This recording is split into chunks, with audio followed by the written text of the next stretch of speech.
Attraction నష్టాన్ని గురి చేస్తుంది. అట్రాక్షన్లో ఉన్నావా, అది నిన్ను చంపుతుంది, లేకపోతే తన్ను చంపుతుంది. అట్రాక్షన్లో ఉన్నావా, నీ మనశ్శాంతి దూరం అవుతుంది, లేకపోతే అతని మనశ్శాంతి దూరం అవుతుంది. ఒకసారి ఆలోచించండి. ఒక వ్యక్తి అంటున్నాడు, నేను ప్రేమలో పడ్డాను, నేను లవ్లో ఉన్నాను అంటున్నాడు.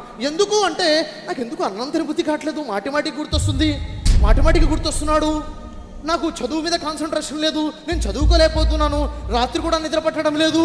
అంటే అది లవ్వా అట్రాక్షనా? అది లవ్ కాదు. నువ్వేదైతే ప్రేమ అని దానికి పేరు పెట్టావో అది అట్రాక్షన్ తప్ప మరేమీ కాదు. ఈరోజు డిసైడ్ అవ్వాలి, అది లవ్ అట్రాక్షనా? లవ్ అని కోట్ల మంది అంటున్నారు, అట్రాక్షన్ అంటున్నారు. ఏంటది ఇంతకి? మీ తల్లిదండ్రులు మిమ్మల్ని ప్రేమిస్తున్నారా? ప్రేమ ఉందా? ఉంది కదా.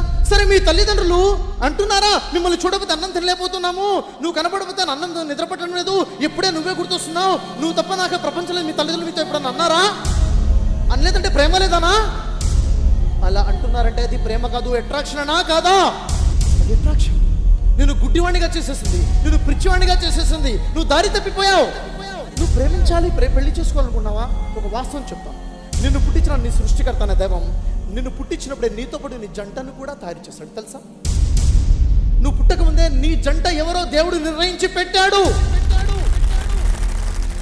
ఈ రోజు నేను ప్రేమించాను, పెళ్లి చేసుకున్నావు, ప్రేమించాను, పెళ్లి చేసుకుంటే ఆమె నీ జంట కాకపోతే, అతను నీ జంట ఇవ్వకపోతే ఎంతమంది ప్రయత్నం చేసినా నీ జంటగా మారారు కదా. నిజంగా నువ్వు ఇష్టపడ్డావా?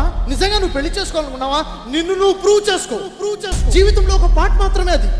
నిన్ను నువ్వు ప్రూవ్ చేసుకో. నీ ఎడ్యుకేషన్ మీద ఫోకస్ చేయి, నీ కెరీర్ మీద ఫోకస్ చేయి, నీ బిజినెస్ మీద ఫోకస్ చేయి. నిన్ను నువ్వు స్థాయికి తీసుకెళ్ళు.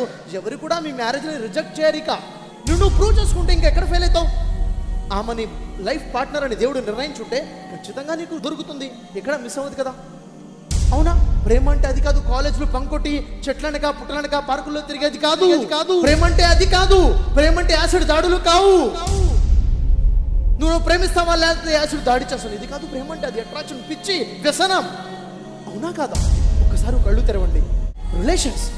రిలేషన్స్కి వాల్యూ ఇవ్వాలంటే ఈ భూమి మీద అతి గొప్ప వాల్యూ ఏదైనా రిలేషన్కి ఉంది అంటే నీ తల్లిదండ్రులకి మొదటి స్థానం ఇవ్వు. ఆ తర్వాత నీ ఎవరైనా కానీ. ఈరోజు లేదు సార్, నేను ప్రేమించాను, ఆమె కూడా ఒప్పుకుంది, మేము పెళ్లి చేసుకున్నాం, మా అమ్మా నాన్న ఒప్పుకోవట్లేదు. ఎందుకు ఒప్పుకోవట్లేదు? ఏంటి ప్రాబ్లం అంటే caste feeling sir, inter caste అండి. చూడండి, నా ప్రకారంగా నేను చెప్తున్నాను, ఈ ప్రపంచంలో రెండు వర్గాలు ఉన్నాయి. ఒకటేంటో తెలుసా? దైవ భీతిగా జీవితం గడిపేవాడు ఒకడైతే, దైవ భీతి లేకుండా జీవితం గడిపేవాడు ఒకడు ఉన్నాడు. దేవునికి భయపడి దేవుని ఆజ్ఞల ప్రకారంగా జీవితం గడుపుతున్నాడా? నిన్నెప్పుడు మోసం చేయడు, దేవుడికి భయపడతాడు, నిన్ను ప్రేమిస్తాడు, దేవుడి కోసం నిన్ను ప్రేమిస్తాడు. దైవ భీతి కలిగేవారు ఒకవరైతే, దైవ భీతి లేనివారు మరొకరు. మనందరం ఎవరంటే మనందరం మానవులము. దైవ భక్తులుగా, దైవ భీతిపరులుగా జీవితం గడపాలి. అవునా కదా? చెప్పండి. ఈ యూనిటీ మనలో రావాలి, ఈ మెచ్యూరిటీ మనలో రావాలి.